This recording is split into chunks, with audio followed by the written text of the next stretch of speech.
ربي بالمصطفى بلغ مقاصدنا واغفر لنا ما مضى يا واسع الكرم. يا ربي بالمصطفى بلغ مقاصدنا واغفر لنا ما مضى يا واسع الكرم.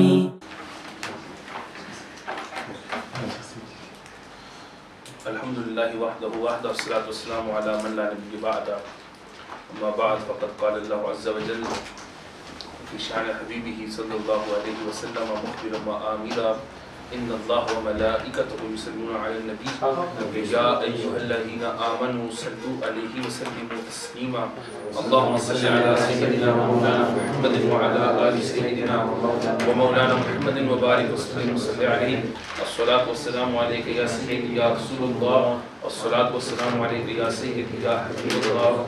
الصلاة والسلام عليك يا سيدي يا رحمة للعالمين وعلى آلك وأصحابك وسلم عليك يا شفيع المؤمنين.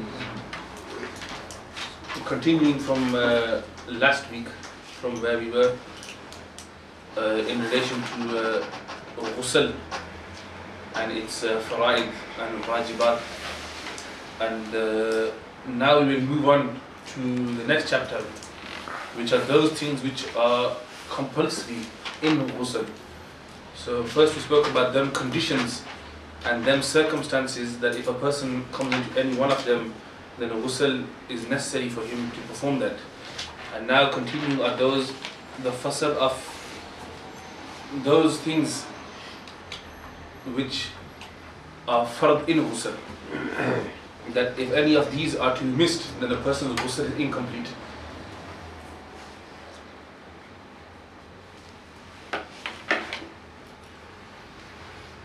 ويفترض في الاغتسال أحد عشر شيئا. Here is mentioned in Noor Idah, Imam Sabir mentions the number of the bullet point way of those things which are fard in ghusl as more, whereas in Quduri, which is one of our main sources of fiqh, is mentioned there وفرد الغسل ثلاثة 3 الاستنشاق والمضمضة والغسل السائل البدن. 3 things: istinshaq, madmada, and ghusl sa'il al-badan. Istinshaq is to wash basically wash the inside of the nose, to wash the mouth, and to do ghusl, to wash every part of your body. So in short, they are the 3 fara'id of ghusl. They are them 3: nose, mouth, and the whole of the body.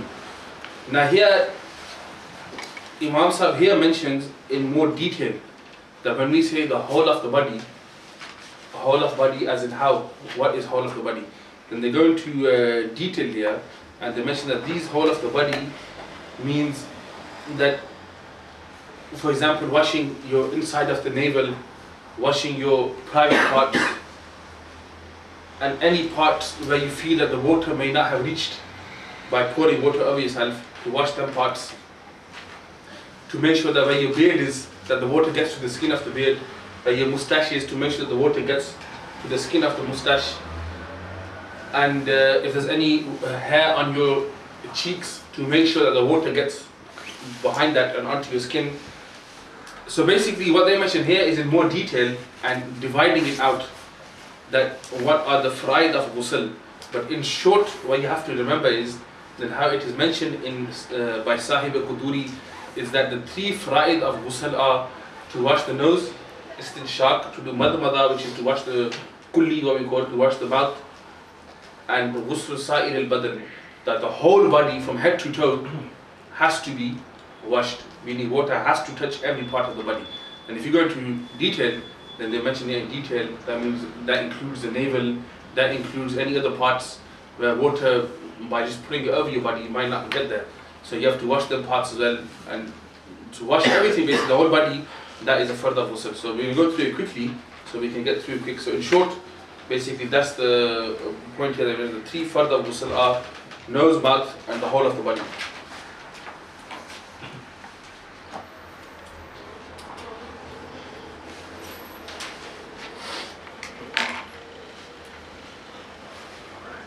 So they're the faraid of ghusl. Now after faraid, and then comes those things which are sunan.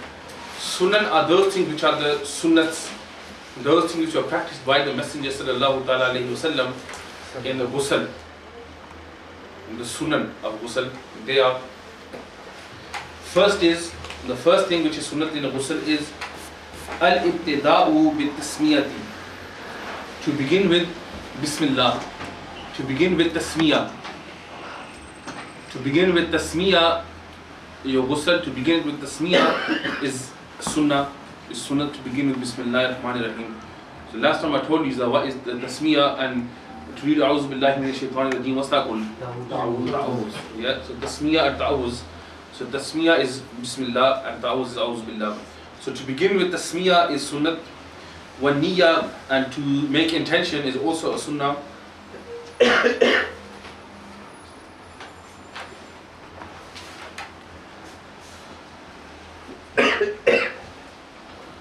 وَغَسْلُ الْيَدَيْنِ إِلَىٰ الرُّسْغَيْنِ, to wash your hands first up to your wrists. So washing the hands first is a sunnah, just like in wudu, before you wash the complete hand from here to the elbow, which is a fard, to wash your hands first just up to the wrist is sunnah. Why? Because you're going to use your hands to clean the rest of your body. So that's why to wash them first. وَغَسْلُ الْيَدَيْنِ إِلَىٰ رُسْغَيْنِ وَغَسْلُ النَّجَاسَةِ وَلَوْ قَانَتْ بِإِنْفِرَادِهَا, then to wash any impurity which is evidently shown on your body. For example, now when a person has, for example, if someone after intercourse he has a ghusl, his impurity is not evident, but that's what they call them impurities which are unseen. Yeah, them najas which are unseen. But then, for example, at the same time he has blood on his body, as in stains of blood on his body, or any other najasat which you can clearly see, it is sunnah to get rid of that first of your body, then do the rest of your ghusl. Yeah.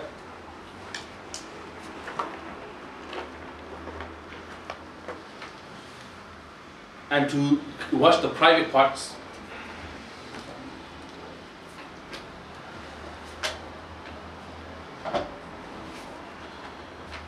ثم يتوضأ كوضوئه للصلاة فيثلث الغسل ويمسح رأسه لكنه يؤخر غسل الرجلين إن كانوا يقفوا من محل يجتمع فيه الماء ثم يفيض الماء على بدنه ثلاثة. Then it is sunnah for him to perform the wudu where he is doing ghusl, to perform wudu like he would for prayer. Like he would for prayer, to perform wudu in that same sense. So meaning arms, hands, arms, face, head, etc. Yeah. فَيُثَلِّثُ 3 times, to wash everything 3 times that you wash. But what's the, out of the 4 fard of ghusl, which out of them 4 do you only wash once? Masha of the head. To do it 3 times is makruh, because you're wasting water. To rinse it is fard. To complete the head once is sunnat. But to do it 3 times is wasting water. It's a siraf of water, so that's makruh. The rest you should wash 3 times. So same thing they says here, that to do wudu like you would do for namaz, washing everything 3 times, apart from the head, just do masa like you would normally do. And in the end, wash the feet. But how? Now where you stand for ghusl, where you're standing, to move away from there slightly, and then wash your feet. Because why? That impurity which is on your body, when you wash your body, it all gathers near the feet. So if you stand there and wash your feet at the same place, there is imkan, possibility that that dirt may still be there, which has gathered by your feet. So therefore move slightly from there and then wash your feet. Yeah.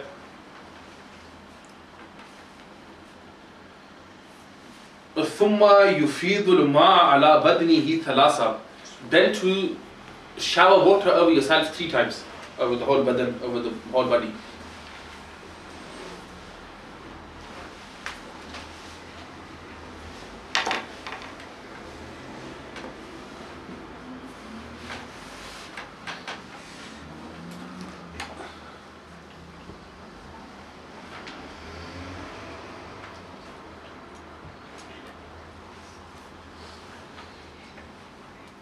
to put water on his head first. So to begin by washing the head first.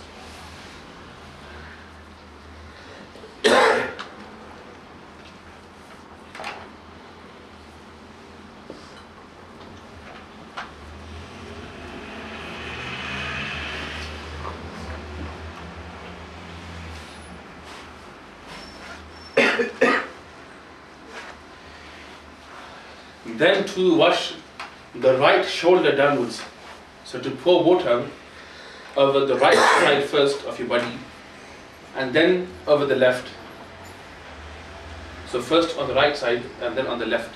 Any number of times that you put the water in? 3 times, so I mentioned already. Yeah, 3 times. Normally to pour water over your head, ثُمَّ يُفِيدُ الْمَاءَ عَلَى بَدْنِهِ ثَلَاثًا. To pour water over your body 3 times, to spill water. Obviously before what we're talking about here is referring to when people used to wash themselves with buckets and a small like lote what they call it. Obviously now you have shower. Same thing can apply. So obviously you over water over yourself. 3 times here is saying it's sunnah, because when you're doing a shower it's continuously over yourself. But then like when you wash your body, if that same shower head you use a wash right side first and then your left. So that completes the sunnah as well.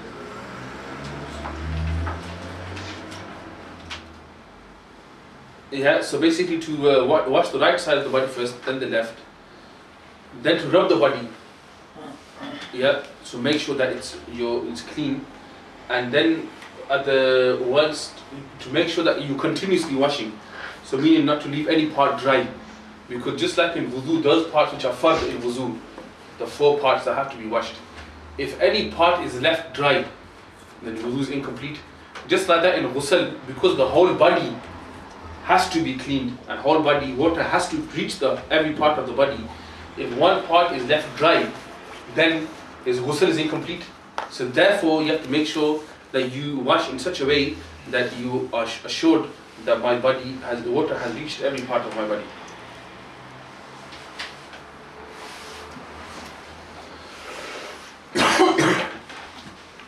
Yeah. وآداب الاغتسال هي آداب الوضوء إلا أنه لا يستقبل القبلة لأنه يكون غالبا مع كشف العورة. That then those things which are after sunnah, after your fard, wajib, sunnah which I told you last time or the lesson before that, then you have those things which are mandub, which are the optional things, but they are to do them you receive reward for them. And amongst them, here it says, here adabul wudu'i, that everything which is mustahab in wuzu, it is also mustahab in ghusl also. Apart from illa annahu li yustaqbilul qiblata. Apart from in wudu, it is mustahab, it is a reward to face the qibla when doing wuzu. But when you are doing ghusl, it is not. So the only thing which is mustahab in wudu but ain't in ghusl is of facing the qibla when doing ghusl. لأنه يكون غالبا مع كشف العورة, because a person is obviously his private parts are out and it is disrespectful for him to face towards the qibla whilst doing ghusl. Is it also the back as well? Should not face qibla? Well, you should, if you can avoid it, then that's best. And if you go sideways, it will be both best. But otherwise, if you don't know, you've got a choice, then you have to. But otherwise, you should avoid it either way.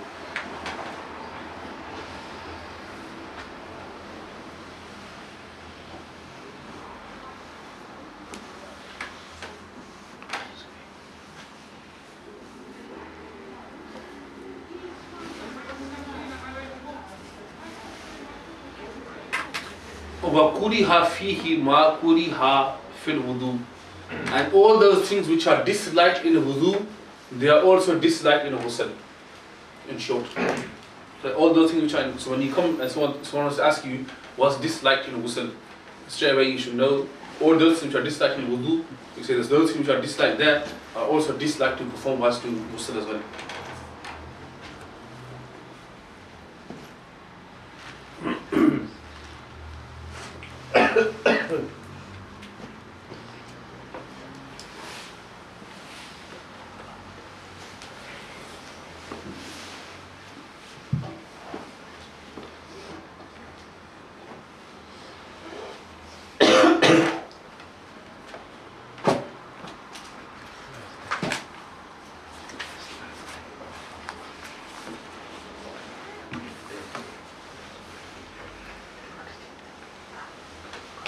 And also one of the points mentioned here is that when a person does ghusl, he should not excessively waste water. At the same time, he should not be sort of tight in the amount of water he uses, but he should keep it as i'tidal, a fair amount, which that will be enough for him to complete his ghusl.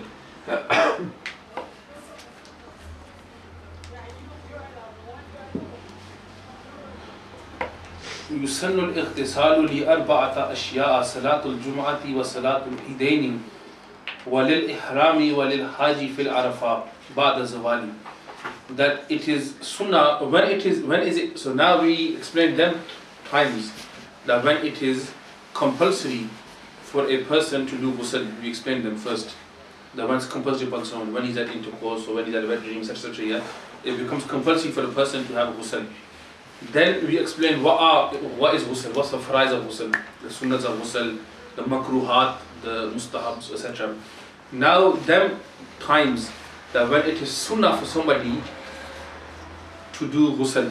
So a person is not compulsory upon him to do it at this time, but the Messenger ﷺ, he used to perform ghusl at these times, and as a result it is sunnah for everybody to perform ghusl in these instances. What are they? There are four instances that when it is sunnah for a person to perform ghusl. First one is, so ightisalu li arba'at ashya, 4 times, salatul jum'ah, so for Jum'ah prayer. It is sunnah to perform ghusl when you go for Jum'ah. So the Friday prayer, it is ghusl to perform Jum'ah before you go for Friday prayer. Or salatul idain, and the 2 Eid prayers, it is also sunnah to perform ghusl when going for the 2 Eid prayers. So it used to be a habit of the Messenger ﷺ that whenever it would be Eid, they would wear new clothes and they would do ghusl as well before going for Eid prayer. And same for Jummah as well, they would perform ghusl and then go for Jummah. Walil ihram, and when a person wears the ihram. So when a person goes for Hajj or Umrah, when he wears his ihram, it is obviously he has to be in a state of purity when he does it, and it is best for him to perform wudu when he wears the ihram, because now once he's in ihram, then he becomes a muhrim. Muhrim is the whole word ihram. Muhrim means that then certain things are forbidden for him to perform, meaning haram, that's the word comes from, that certain things are forbidden for him to do whilst he's in the state of ihram, and we'll go into them in detail, that what them things are when we speak about the chapter of Hajj, Umrah, etc. But so when a person wears the ihram, it is sunnah for him to perform ghusl when wearing the ihram. It is sunnah for him. So the third instance is when wearing the ihram, it is sunnah for him to do ghusl. And this next one is walil haji fil arafat ba'da zawal, that when the haji goes, when the person's on Hajj, and the main rukn of Hajj first is to wear the ihram, the first compulsory part of Hajj. The second is waquf Arafat, that when you go to do waquf in Arafat on the 9th of Zil Hajj, that is a compulsory part of Hajj. So when a Haji goes for waquf Arafat, it is sunnah for him to do ghusl before he goes. It's sunnah, because the Messenger ﷺ in his lifetime, how many times did the Messenger do Hajj? Once. How many times did they do Umrah? Once. So when the person went, once Umrah was done, once Hajj was done, and in that one time of doing it, everything the person did, that became the way for us of how to do Hajj and how to do Umrah as well. That became the way for us of how to do Hajj and Umrah. And the Prophet ﷺ, when going for waquf Arafat, ba'd al-zawal, so after zawal when you go for waquf Arafat, then it is also a sunnah, a tradition of our Messenger ﷺ to perform ghusl when going. Not compulsory, but it is a tradition, sunnah to go. You understand that, yeah?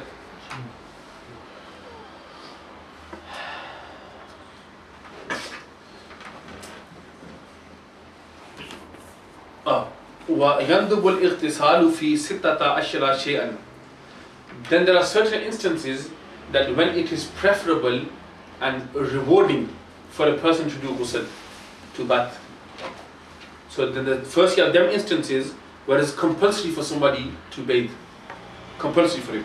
When after intercourse or etc., when a woman finishes her menstruation, her period, so on and so forth, then it's compulsory for her or him that they must do ghusl in order for them to become clean. Then there are certain instances that when sunnah, meaning as a practice of the Prophet to do it, is not compulsory, but it's very rewarding for you to do it. And that is at the time of Jummah, when you go to pray Jummah, the two Eids, when you go for, when you ihram, the white two-piece cloth, and when you go for Wuquf Arafat on Hajj, then for instances it is sunnah, a tradition of a Messenger, and very rewarding to do ghusl. Then there are them instances that when it is preferable and rewarding to do it. If you don't, there's no sin for it. But if you do, you will receive great blessing for it. And they are, which ones, what instances are they? So the first is liman aslama tahiran, that when a person who already is in a state of purity and he accepts Islam, when a pure person accepts Islam, meaning that, for example, say a man, a non-Muslim person, he is in a state of impurity, meaning bathing is compulsory upon him, wajib upon him anyway. Now that person, he wants to come to Islam. So before he comes to Islam, he has to bath anyway, that's compulsory for him. But if the non-Muslim, he's not in that state, meaning he don't need to have a ghusl, there's no major impurity for him. When he accepts Islam, it is rewarding and preferable for him as well to have a bath, to have a ghusl. It is preferable for him. Why? Because now Allah is giving him a new life. He's revitalizing that person. By him coming to Islam, Allah has purified him of all his sins. Allah has forgiven him of all the sins he's done in his life.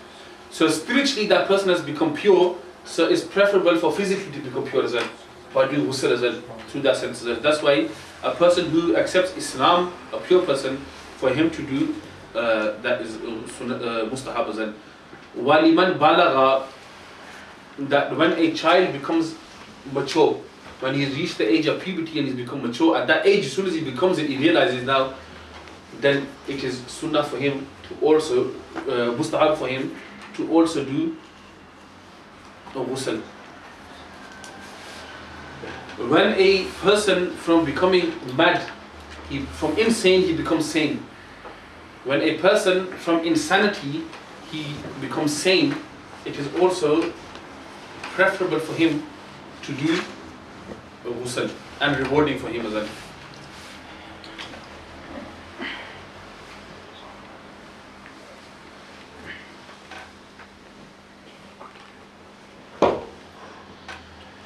Yeah.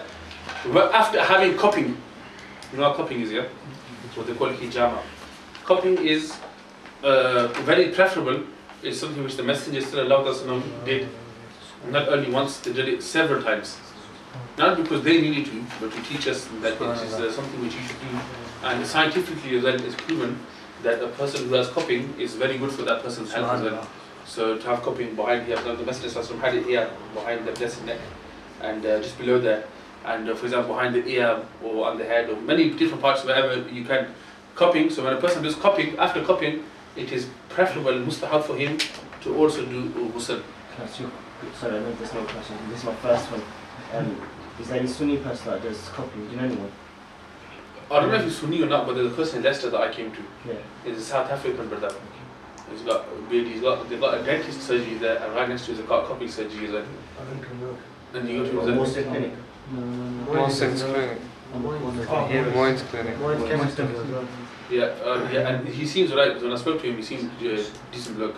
And alhamdulillah, when he does, and he's reading Quranic ayat and so on and so forth while he's doing the cupping with them. So that's he's someone that I went to, and we did my cupping from him last year. So carrying on from where we were. So after cupping, it is mustahab to perform ghusl also. After someone has given a ghusl to the dead body, it is preferable for him also to do ghusl afterwards.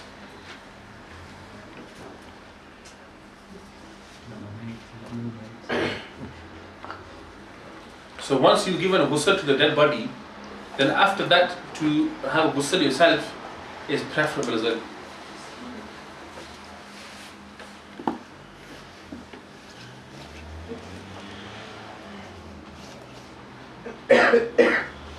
وَفِي لَيْلَةِ بَرَاءَةٍ, on the night, 15th night of Sha'ban. The 15th night of Sha'ban, to perform a ghusl on that night is preferable then. Because this is that night, it was the night of Shab-e Barat, you all know about the night of freedom from the fire of hell. That's what Bara'ah means, the night of freedom from the hellfire. And though people today they come and they say something is an innovation, but here we see our ulama for 600, 700, 800,000 years ago, they were writing about its importance and that this night did exist. And indeed, the Quran mentions that it exists. Inna anzalnahu fi laylatil mubarakah. This night of Laylatul Mubarakah is mentioned to Surah, this Laylatul Bara'ah, Shab-e Barat. This majority of Mufassirin have said that that night here, that indeed we have revealed the Quran on this night of freedom. On this night of freedom, because the Quran was revealed in two stages. First, it was revealed from the Arsh of Allah subhanahu wa ta'ala, Lawh-e Mahfuz, from them, it was revealed to the first sky. And then it was revealed from them upon the heart of the Messenger in two stages. The first stage of being revealed from Lawh-e Mahfuz upon to the lowest heaven was done on this night. And the second stage took place on the night of Qadr in Ramadan. So that's the two stages this Quran was revealed in. And both are mentioned in the Quran.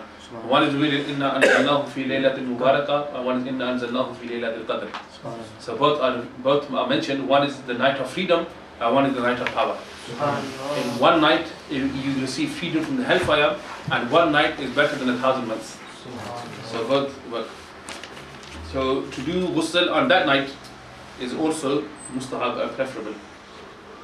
Then the next one is وَفِي لَيْلَةِ الْقَدْرِ, and also on the night of power in Ramadan, which is on the dark, in the odd nights of the last 10 days of Ramadan, 21, 23, 25, 27, 29. These nights of Ramadan, if you know which night it is, the Prophet said, find it in the last odd nights. These days, find it in the last odd nights of the last 10 days. But the ulama state and our muhaddiseen have stated that the most common call is it's on the 27th night of Ramadan. That's why majority of us we celebrate the night on that night. But every night can be equivalent in reward of over 1,000 months. Which is approximately 83 years. 1,000 months is approximately 83.3 years. That one night is equivalent to more, because it says khairun min alfi shahr. Khair means better. The Mufassirin write this khair, who knows how much it is. It says better than 1,000. So what they write is that it won't be less, but it will be more. It won't be less, but it will be more.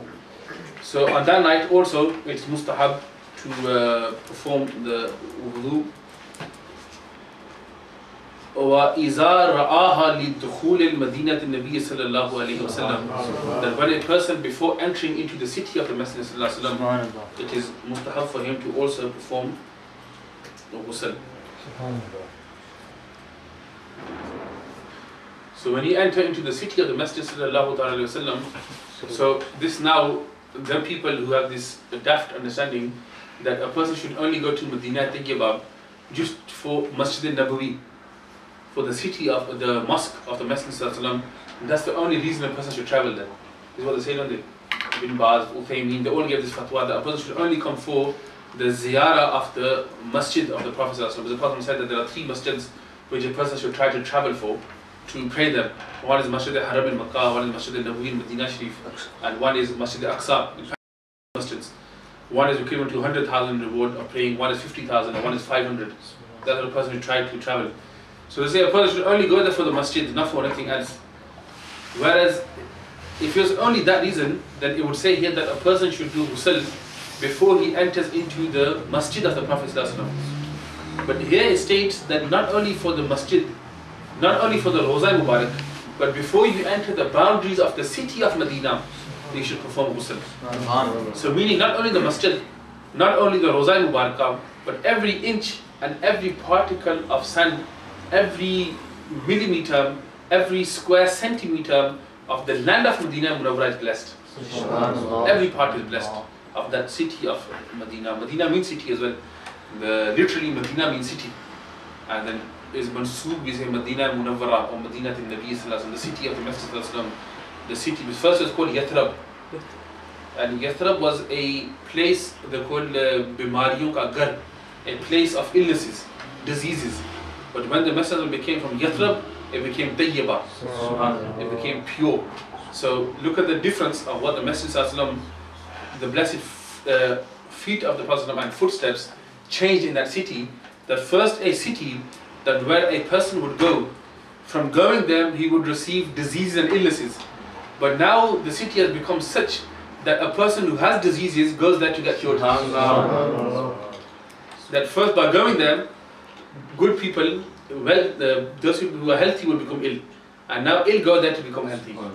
And the Messenger did not only, that doesn't mean the person walked on every cubic centimeter of Masjid of Medina Sharif, and that's why it became cured. The person probably only quarter of Medina Sharif, or half of it, the person walked on, or however Allah knows best.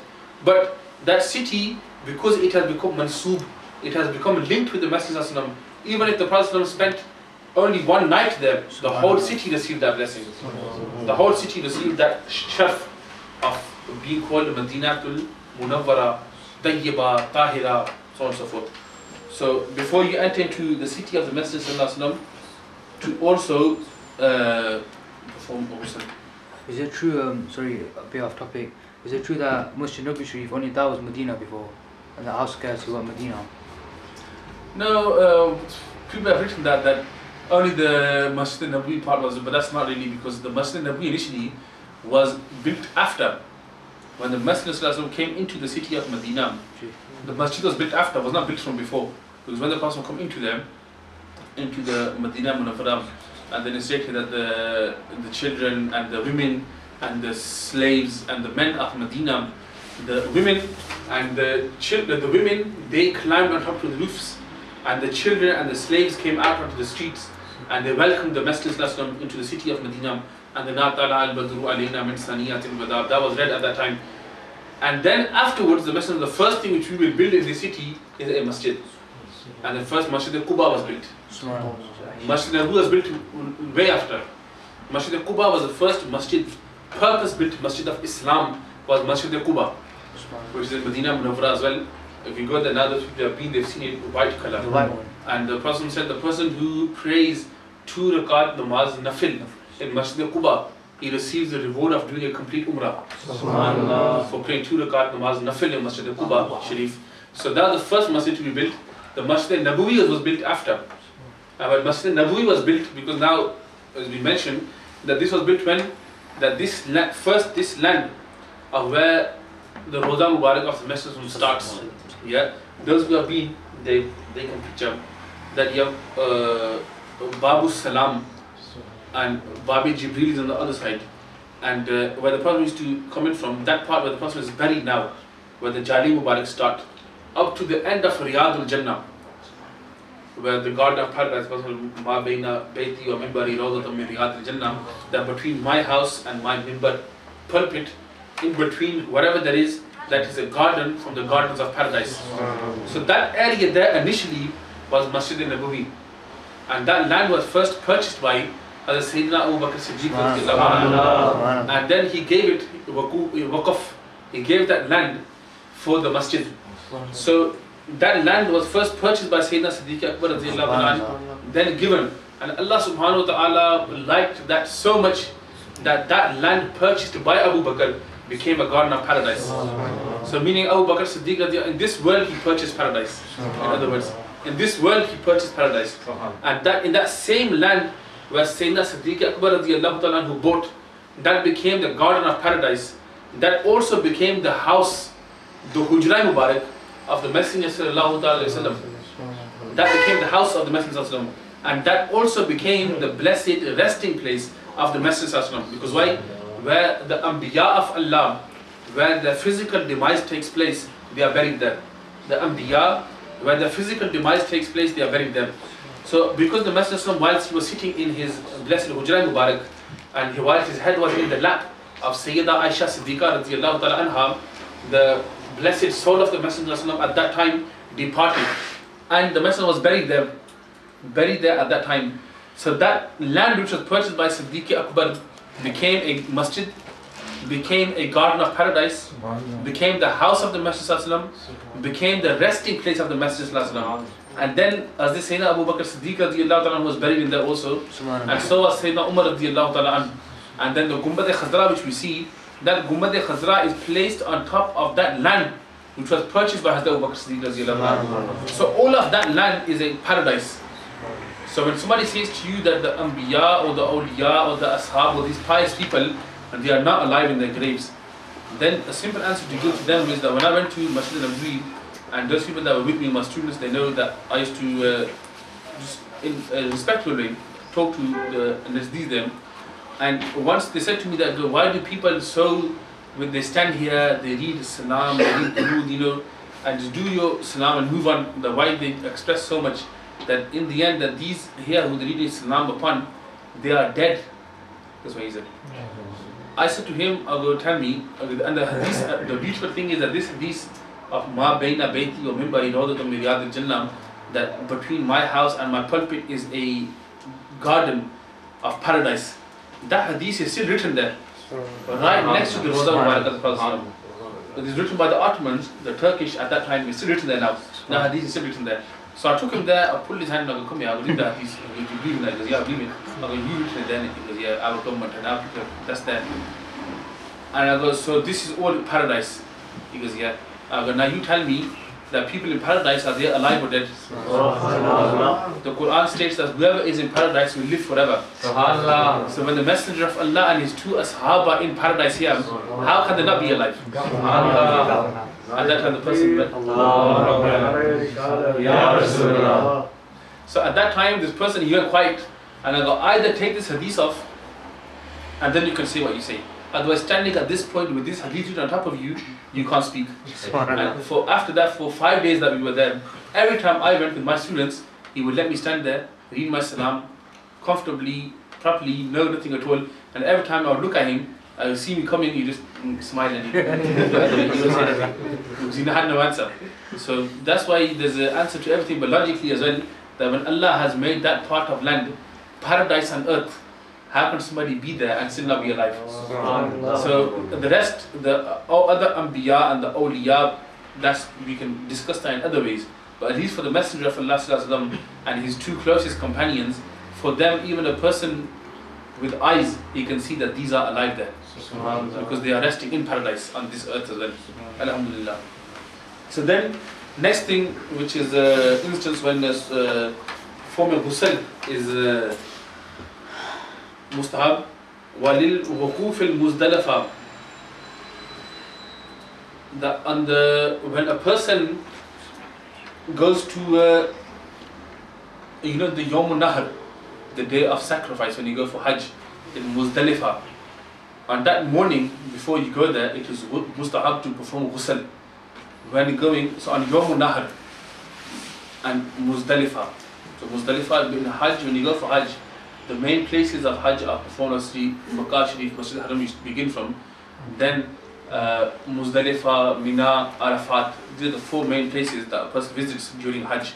And in Muzdalifa, that's when he goes there to spend when he goes there for Nahar, to go there, before going there, it is preferable for him to do ghusl. And then وَعِنْدَ دُخُولِ الْمَكَّةُ الْمُكَرَّمَةِ, and when entering into the city of Makkah, Makkah Sharif, when entering them, to also perform ghusl there. Wali tawaf ziyarah, and the tawaf ziyarat. There's tawaf in Hajj, there's different Hajj tawafs you have to do. The tawaf ziyarat that you have to do ghusl before that is also mustahab, the tawaf ziyarat. Can I just ask you a quick question, please? You know, when you're doing ghusl in this in the state of ihram, what parts do you take off of your ihram, or do you just leave it on? Normally when a person does ghusl, generally, whilst the person is in ihram, he cannot do ghusl as in the full sense, because that breaks his ihram. For refreshment or for heat or anything, that it is not right for him. So when a person with this intention he does ghusl for these instances, then that person, that whatever he can wash off his body, but not to do the complete thing, because by completely doing it that can break the ihram of a person. So just to do ghusl generally, with you wash your whatever parts of your body you can to perform the ghusl with this intention that you're doing it for this reason. So not with the intention to any refreshment or for heat or for anything like that, but with these intentions, then that's what I talk about. You have to do with this intention. So you have to keep the 2 pieces of ihrams. Yeah. And then at the time. What about if any hair falls off in that time? Sorry, I know it's not topic. No, basically the hair falling. What it means by this is that look, when all these restrictions of ihram are that you can't do deliberately. Deliberately they can't be done. So I mean you can't deliberately cut your hair or pluck your hair or anything like that can't be done. But for example, generally some people, even without having a shower, their hair fall. So, or anything like that, along them lines, if it falls out by accident or anything happens, in that instance, then obviously that don't affect the ihram. And then at the time of eclipse, because for eclipse, there's a prayer that you can read, and the Salat al-Qaswaf, that for that as well is mustahab to do ghusl also. Is that basically because eclipse, if it's not visible in the country you live in, but there's an eclipse somewhere on this earth? What you're aware of, if you can, mainly what they say that when you see the eclipse, then you perform the prayer, and then I would assume the ghusl will be performed then as well.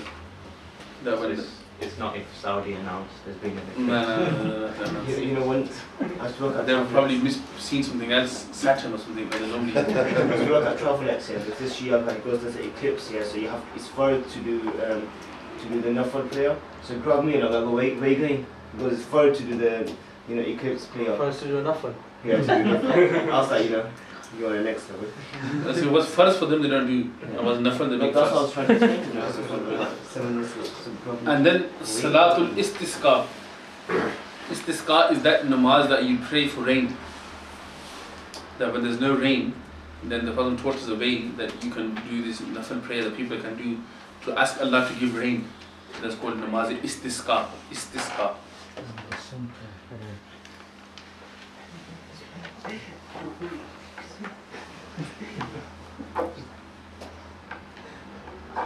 When a person is in fear, when a person is in extreme fear, it is also preferable for him that to do ghusl at that time. Sorry, what was that? When a person is in extreme fear, or at the time of when you hear the news that there will be a storm or strong wind, Like this weekend. like there was this weekend that happened. Actually, not on the day of the week, the day the storm happened, Sunday night, Monday morning it was. And Sunday I went to Dewsbury, and I come back from Dewsbury at 10, 11 o'clock. And then that same morning, straight after Fajr Namaz, I left for Leeds, because our piece I was going back from Hajj, on Monday they come back. So that morning, the weather was so bad that, we was driving, my cousin was with me, and in front of us there was a truck. The wind, obviously the trucks is more dangerous, and those trucks which are full, it's probably not as bad for them, but those who are empty, the trucks which are empty, it is much harder for them. And the truck was driving in front of us, and the wind was so strong that the cloth he had on the sides, it ripped through the cloth from both sides, and if you had enough, it would have tilted over. That's how strong the winds were. So for those, obviously most of you were asleep at that time, but I was on the motorway on the M1 at that time, and the rain. The rain was, never seen that much rain in England ever in my life. That's how much rain there was. On the motorway, the whole way from here to Leeds, you couldn't take the car over 30, 35. Everyone had it 30, 35. That's how bad the weather was. All shine of Allah. And these are nothing compared to what you see in other countries. Now look at the tsunami which happened in Southeast Asia, which wiped out Singapore and Sri Lanka and all these other countries that were affected by the tsunami.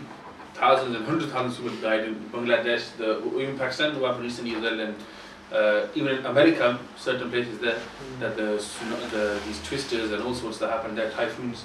Compared to that, this is nothing. So they're the instances that when ghusl is a mustahab upon somebody.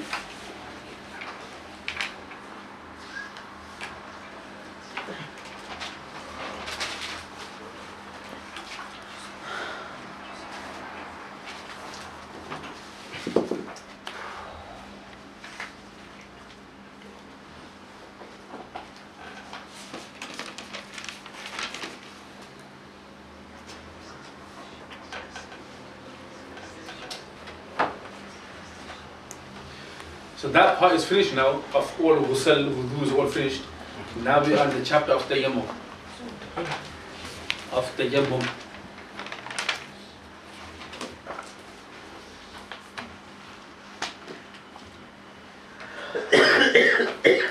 So tayammum,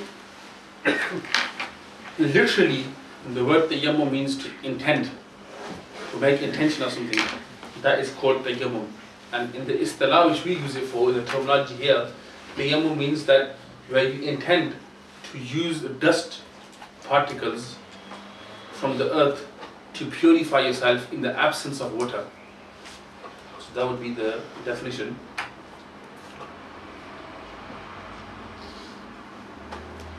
To use dust from earth to cleanse yourself in the absence of water.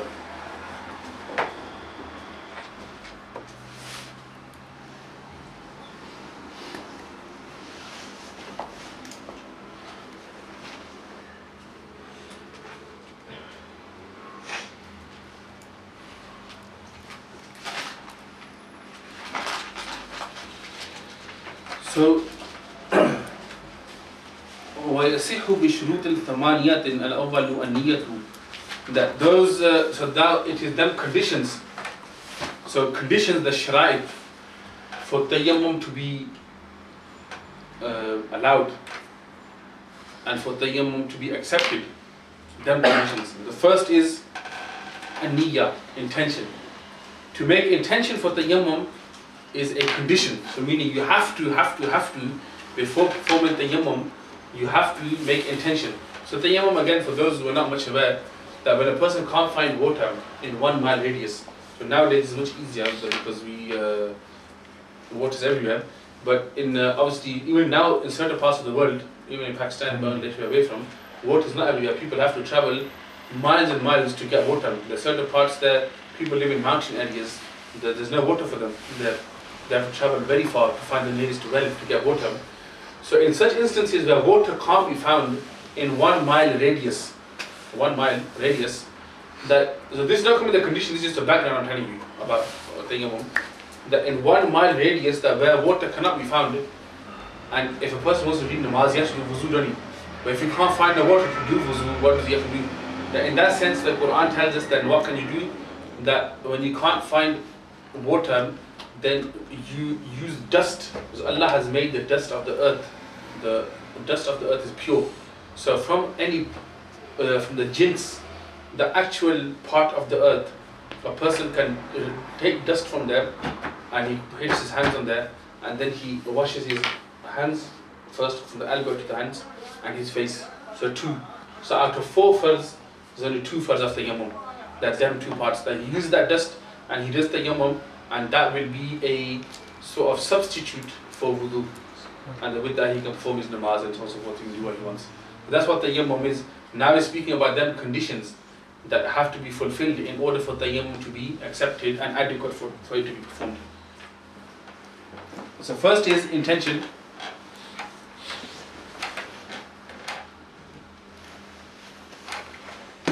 وحقيقتها أخذ القلب على الفعل ووقتها عند ضرب يديه على ما يتيمم به وشروط صحة النية 3 الإسلام والتمييز والعلم.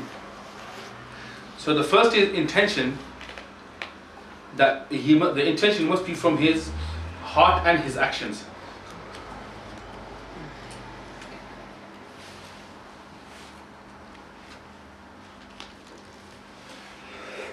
That he must be assured that what I'm doing, and he's making intention for that. Then he must,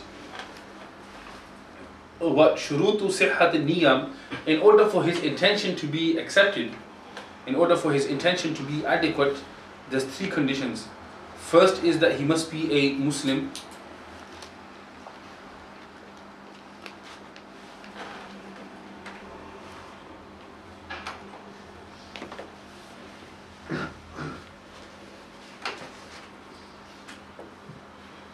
He must be mature, as in age-wise. He must be not a child, or for a child, because namaz is not first for him.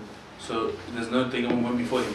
So he must be mature, he must be Muslim, he must be mature, and he must have knowledge of what he's doing. That what he's about to do, he must know what he's doing. That he must be told, for example, just in a village, there's no water there, and now water stopped there, so now they collectively want to pray. So the head person of the alim, before he does, if he tells people, you know what, come with me, and hit your hands here, and what, do this, and then you could read namaz now. So if they don't even know what they're doing, then there's no tayammum for them. So the person has to explain to them, look, what we're doing now is tayammum, this is what tayammum is, why we're doing it, how we're doing it, and what we're doing before. So they must be aware of what they're doing. That's the third condition of intention to be accepted. When a person makes intention, the person making it has to be a Muslim, he must be mature, and he must be aware of what he's doing.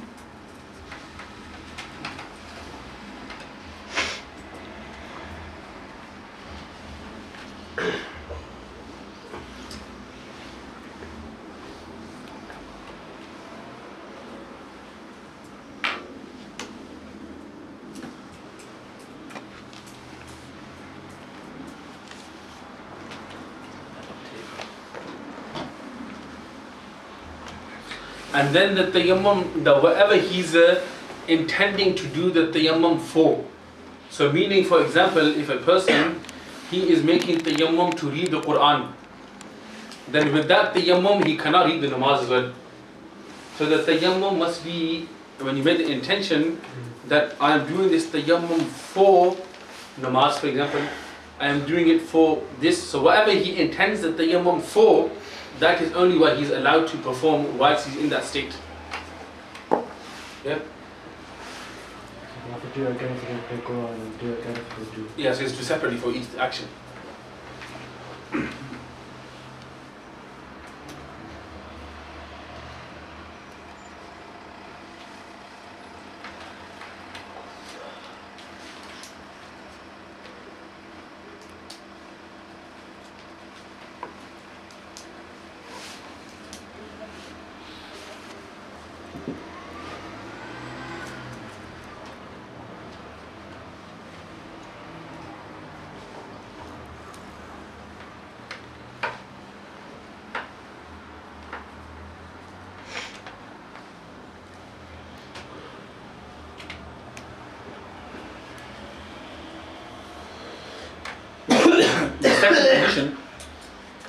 That's the first condition, and we all spoke about intention, etc. That all refer to that. The second condition for the tayammum to be accepted is that there must be a valid excuse for him to be allowed to perform tayammum. For example, water is not present. Yeah, there are other excuses as well which we're going to come on to, but there must be, a person cannot perform tayammum when he's not allowed to perform tayammum. Then he can't do it. So there has to be a valid reason and a valid excuse. There has to be a valid uzr for him to perform tayammum. And that's the second condition.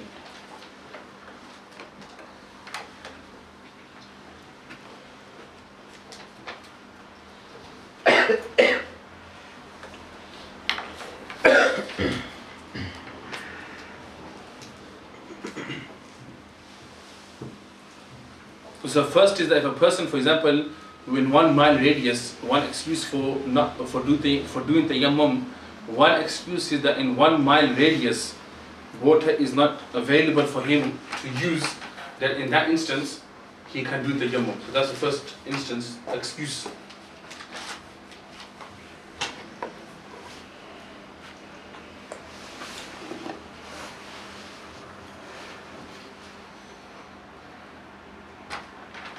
So the first excuse for him, in order for him to be allowed to perform tayammum, is that when water is not available in 1 mile radius.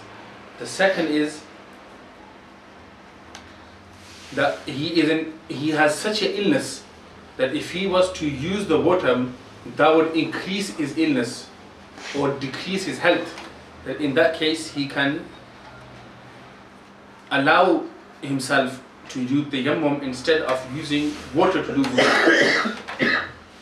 So it must start very important that tayammum is not only for that person who can't find water in 1 mile radius, but if water is present there, is within 1 meter as in hand, arm's distance. But if he, by using that water, that will decrease his health, or make him more ill, that in that case he can still do tayammum as well.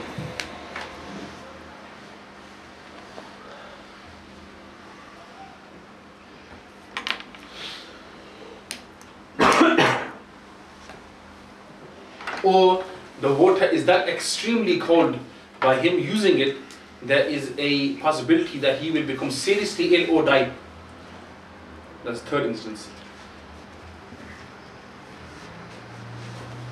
For example, some people, for example, just someone's in Iceland, I'll say first in a minute, but the water there is he's standing on top of water, it's all ice, isn't it?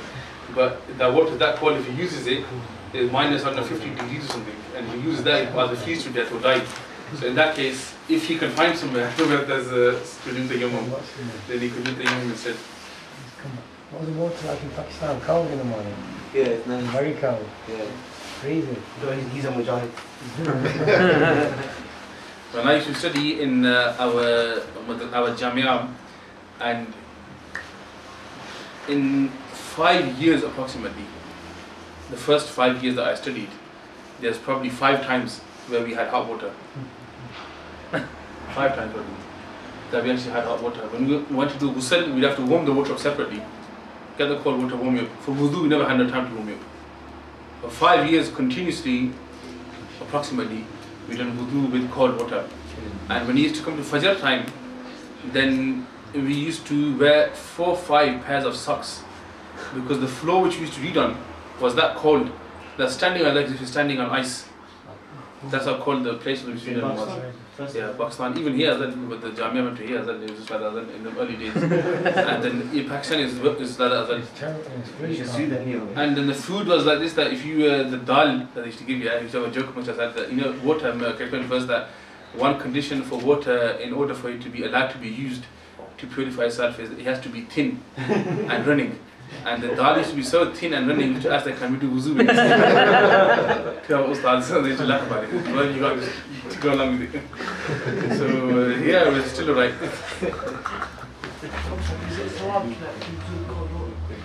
No, it's not swab in the sense that if you can do it that much that you become a snowman. But obviously, to avoid luxuries, obviously, to kill your nafs, you can use cold water. But not that much that it will damage your health, because that's haram as well. So, but for example, if a person wants to use cold water, hot water, sorry, that's normally what he likes to use. And then to take away the luxuries from yourself, but not too much that you go and put yourself in danger, but enough for you to basically, that's fine. Apparently cold water is supposed to scientifically keep your skin young. Do you use it? He does.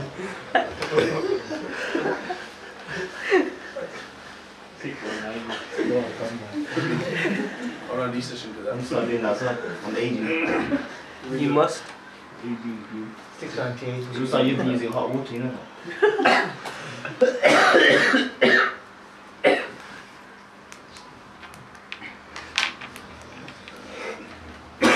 Or for example, the next instance is number 4. If for example water is in such a place, is accessible, but you have this fear that an enemy, that if I go to access that water, then there's an enemy that there's a possibility that I may confront my enemy or somebody who could cause damage to me. In that case, he can remain where he is and do tayammum. What, in the water you mean? Yeah? No, not in the water. There's nothing not in the water. The only thing in the water is you're not get shocks or something like that. For example, now, if there's a well somewhere, there's a well.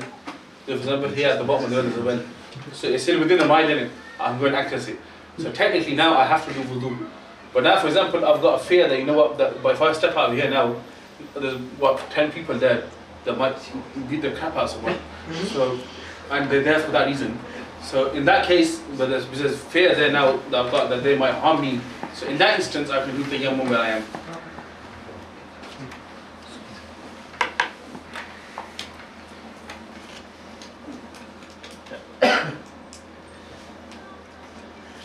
Or for example, there's only enough water for him to drink for his thirst. Then in that sense, drinking is the first priority, and he can substitute his wuzu with tayammum.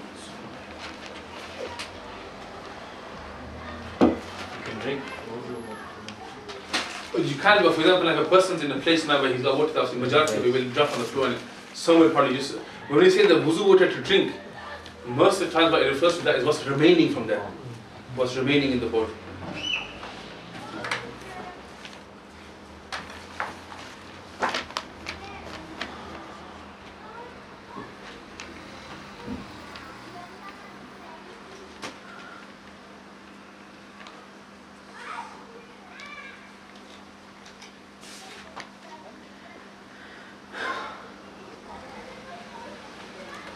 Or for example,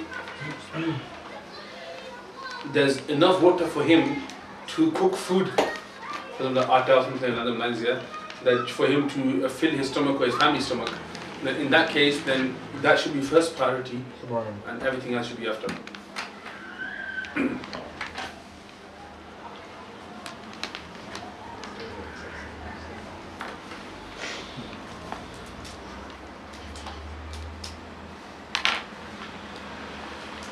Or for example, the water's there, for example in a well, the water's there, but he's got no rope or bucket.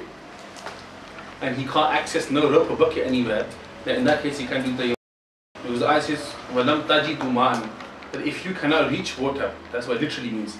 So what the ulama say, in 1 mile if you can't access water. But also literally means here that if you can't reach the water at the bottom of the well, because there's no way for you to access it, even though it's there, but you can't access it. So in that case you can do tayammum as well.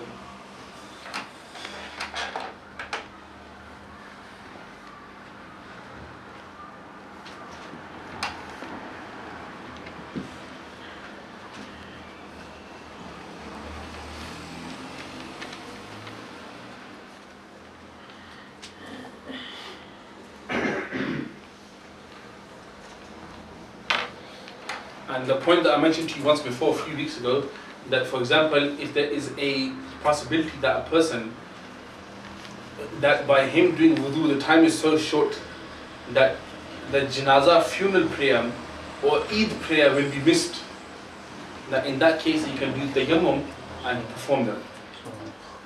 Because there's no duplicate for them. For Jummah, you can do Zuhr. For other namaz, you can do Qaza. But for janazah and Eid, for example, if you got 2 or 3 Eid Jamaat, like we have here, and you're on the first one, you can read the second, third, that's different. But in like other countries, in Islamic countries, there are only these 1 Eid Jamaat where you are, in the village, wherever you are, the Eid Garbis there, everyone gathers there together, you Eid Jamaats or whatever. And or janazah is only read once for the person, wherever you are. And now if you were to go there, and by you doing wudu, you feel that the time is so less that I might miss the prayer, then in that case the ulama, right, you can do tayammum and you can perform it with that.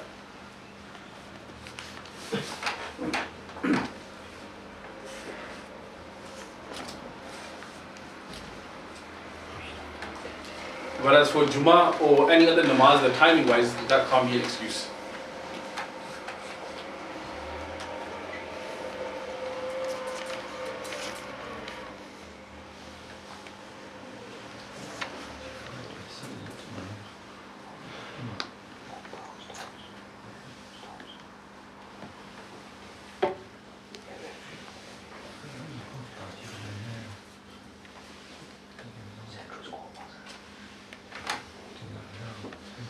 And then now it states here that the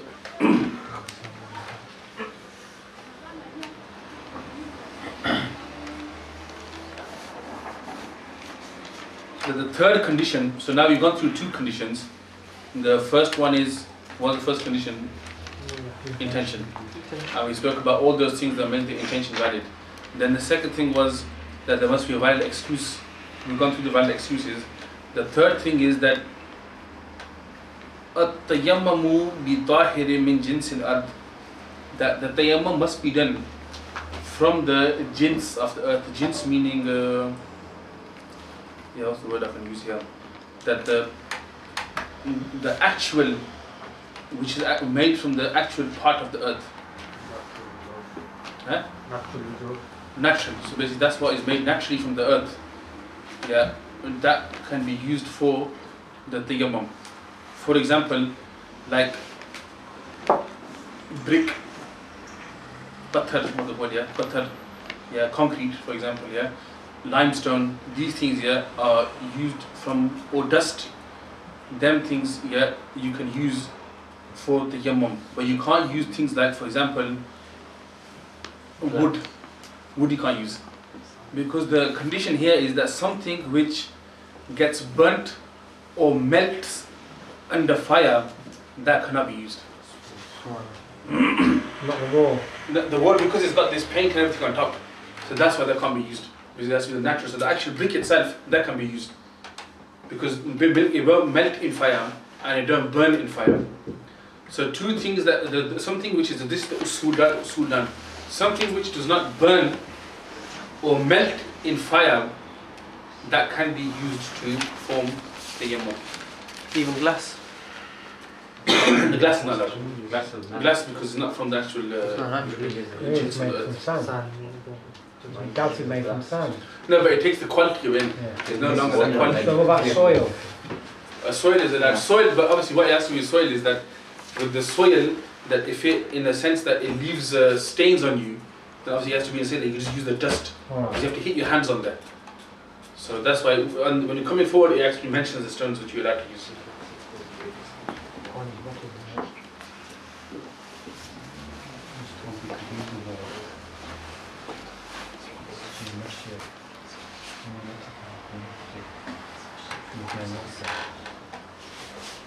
So for example, things like wood, silver, metal, these things you can't use because they melt under fire. What about bone? Bone. The bone you can't use bone either. Because these things, they're certain things that, because of the taqaddus of a human, that they're associated with them, that's why they're not allowed to do that. Well, coming on, it mentions all the different types of stones which you're allowed to do with. Next is, the next condition is that the masha must be done. The dust that you use, you have to make sure that your whole arm and your face, that has to be cleaned with that.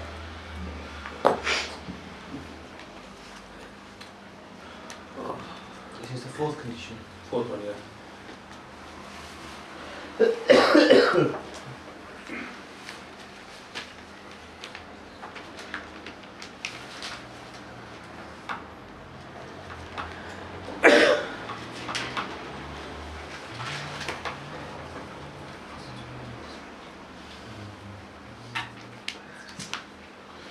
That the masha, when he does the masha, for example, like he's going to hit his hands on the part of the dust here, twice, and then he's going to use that to wash to put that over his face, and use that again to do his hands.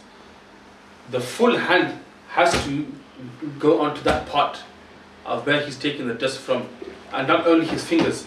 If he does his fingers only, and then he uses his fingers to clean, that won't be allowed. A full hand, and then he has to use his full hand to do the masha. Yeah, that's number 5.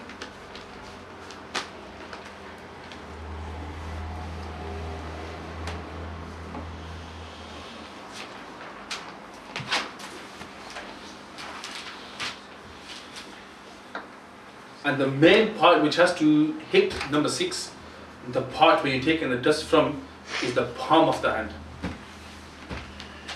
Yeah.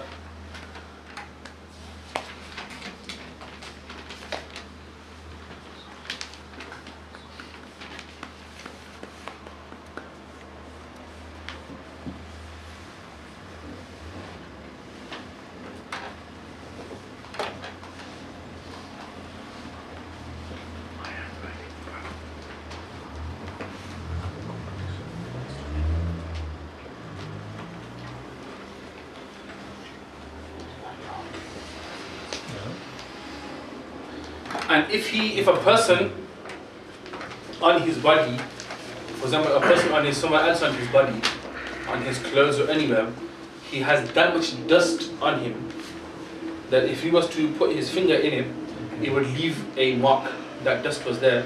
Then he can hit his hands on that part of the body and use that dust to do the yammum. So the whole actual purpose is what? That the yammum, that dust which has come from a natural part of the earth, that is used to purify yourself.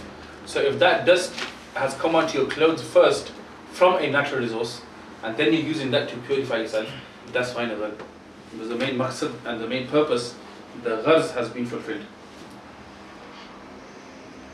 Can you repeat that, please? That, for example, that if a person has dust from a natural resource on his clothes or somewhere, then, and to the extent that if he was to put his finger on it, like that, you know, that it would leave a mark. That means there's sufficient dust on there. And then he can use that part of the dust to hit his hands on and use it to purify himself for the tayammum.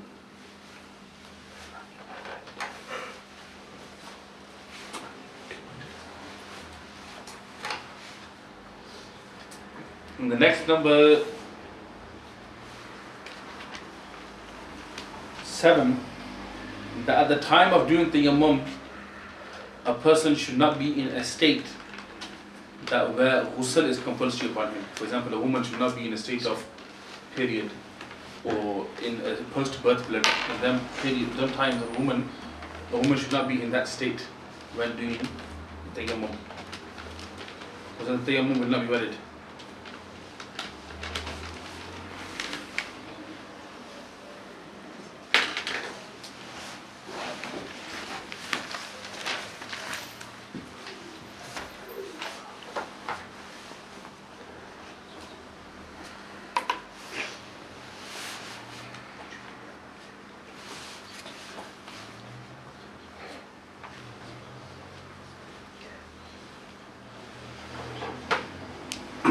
And number 8 is that there must be nothing on his body which would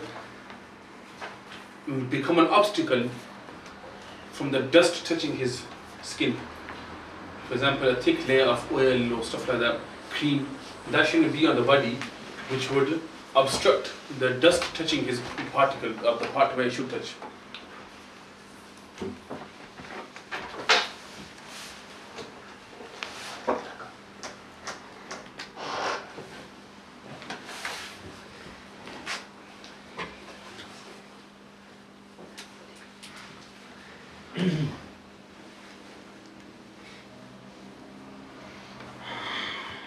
So they're the 8 conditions of the tayammum, conditions which have to be fulfilled in order for the tayammum to be complete. Then there's 2 farz. The 2 fard of tayammum are the 2 fard, compulsory parts of fard of a ghusl.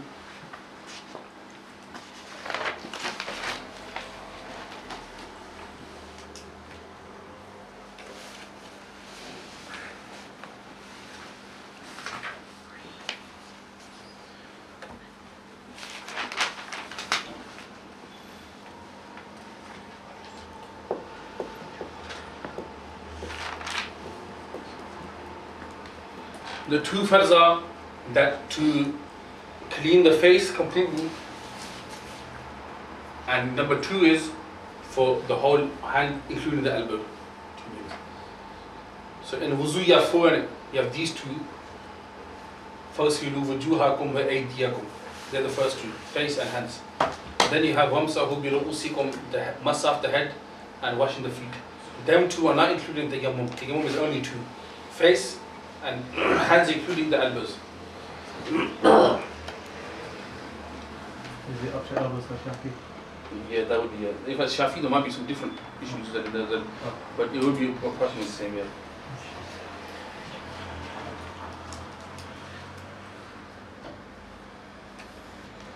Then those things which are sunnah in tayammum, next is that.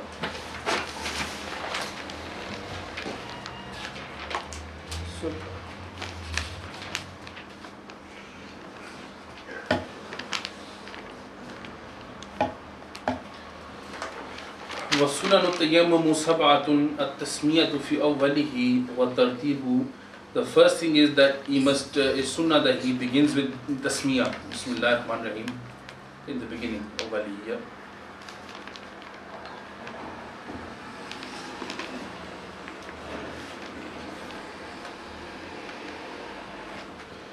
Then to do it according to the order. What's the order? What's the order? Face first, then hands. So So face first, then hands.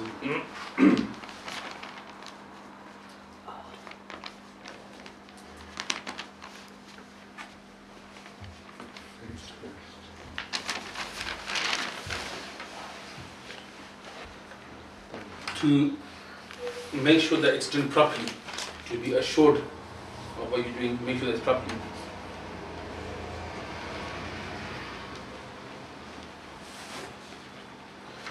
Number 4 is that once he's put his hands into the dust, to begin to wash from the hands first upwards. To wipe, wash is not the word you wipe, to wipe from the hands upwards. That's 4. And number 5 would be to come down from the elbows. So not only once, that will be enough, but it's sooner to do it back down again as well.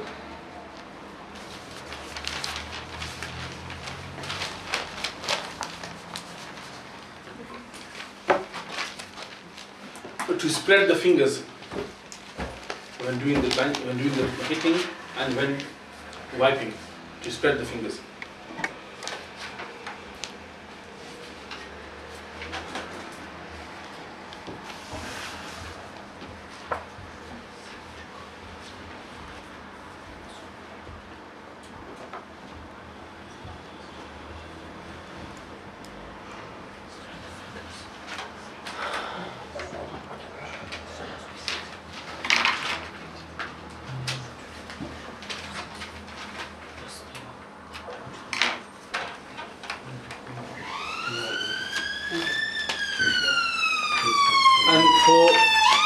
For that person, water is not available now, he can't do the Imam. But for that person who has hope that water will come to me before the time of namaz expires, for him it is mustahab to wait till the end. So the sunnahs are finished, now about the mustahabs here. So for somebody who has umeed, hope that water may come here before the namaz time expires, then he should try to do ta'khir, wait until the end. Before the time expires, the water don't come, then do the Imam. That maybe the water does come, and that is the better way of doing wudu.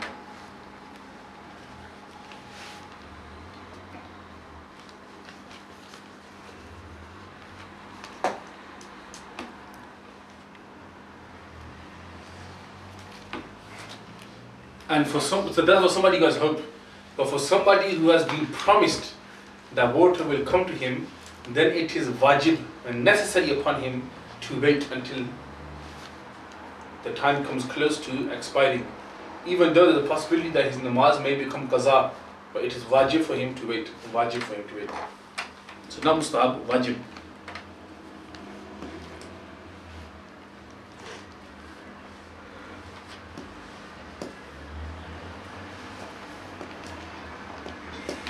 Is that a separate, the wajib and mustahab? Yeah, mustahab. Dam is mentioning it as in, it has come here as randomly. Those which mustahab, wajib is not separate.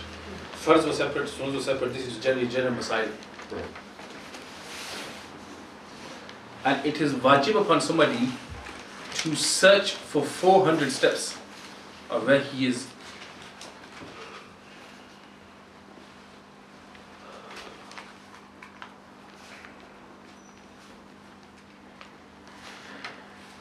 Wajib for him to search 400 steps if in 2 conditions. One, that he has hope that maybe water will be found. And number 2, that if there is no danger for him. If there's no danger for him, and if he has hope that water will be found, then for that person it is wajib upon him, necessary for him, for 400 steps to search. Yeah? And for example, if he is with a companion, a traveler is traveling, he's with a companion, and that person who has, his companion has water, then it is wajib for him to ask his companion that, can I use your water for wudu?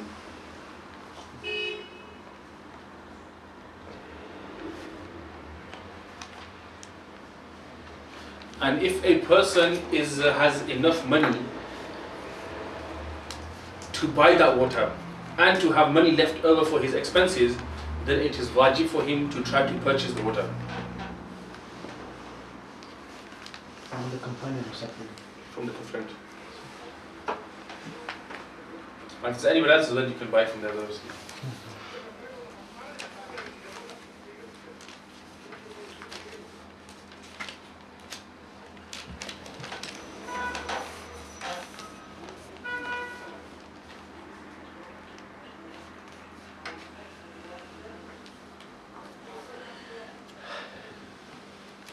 And by a person doing tayammum once, he can perform as much in namaz and nafil as he wants with that tayammum.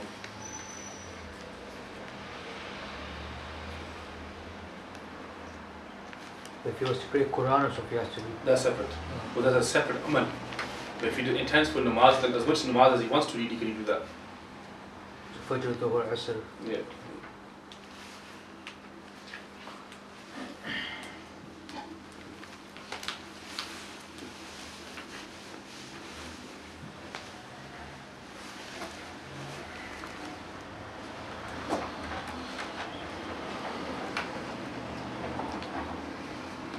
If a person's half of his body or more has been injured, cut or so on and so forth, yeah, then he should do tayammum instead of wudu. Because more than half of his body is injured and affected, then he should do tayammum instead of wudu. If less than half the body is injured, then he should do wudu. And where he can't wash, he can do tayammum there. Yeah. Repeat that, please. That if a person, his half or more of his body is injured, then he should do tayammum. And if less than half is injured or cut, then he should do wudu if the water is there. And then where he can't do wudu, then he can do tayammum on that part.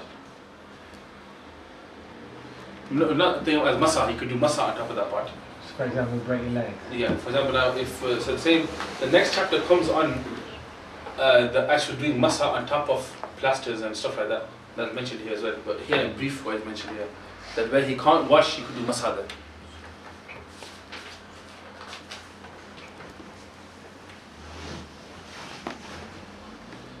And those things which break wuzu, they also break the tayammum.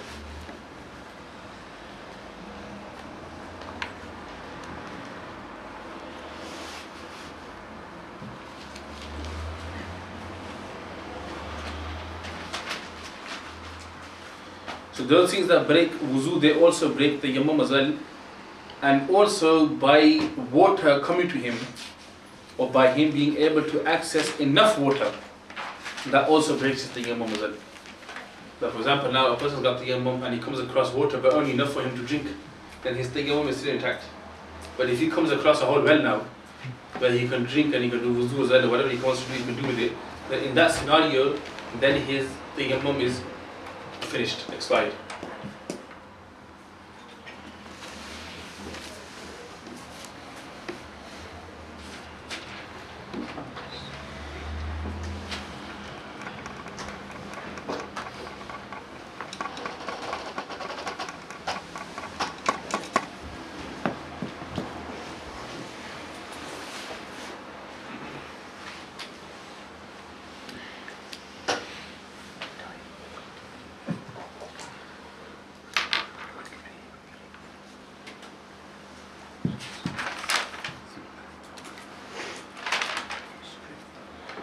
And this point here is that if a person, he does not have arms, for example, a person who does not have arms, what does he do? A person who does not have arms, for that person, he just makes the intention of tayammum and he can perform namaz. Because that does not apply to him. So he just makes the intention. For somebody who water is not there, or water is there, then somebody can help you do that. And for example, if a person does not have arms, and but he has someone with him who can do tayammum for his face, then that person can do tayammum for his face. Or for example, a person who is on his own, he does not have arms. Or for example, there are people with him, but that person has cuts on his face, so he can't even put nothing on there. So in that case, a person can just do intention for tayammum. And then the ulama write that it's like as if his tayammum is done, and he can pray the namaz and does not have to repeat it either. And that's it. What about if there's water there? Can you repeat that? And water there, then you can take assistance from somebody else and do the wuzu or whatever way.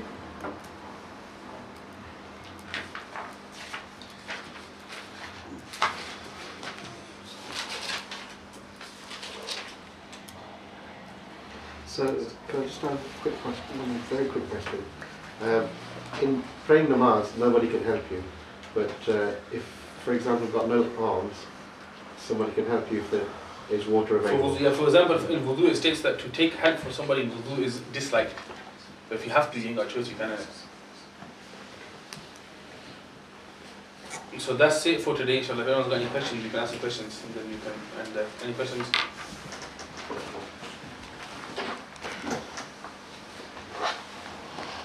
No questions? So that's fine. Then we'll end there, inshallah. See you again next time. Any questions? No? And then, inshallah, we'll next week, after week 2, we'll begin the masa of the leather socks and. About what a woman is allowed to do while she's in her different types of period, menstruation, etc. etc.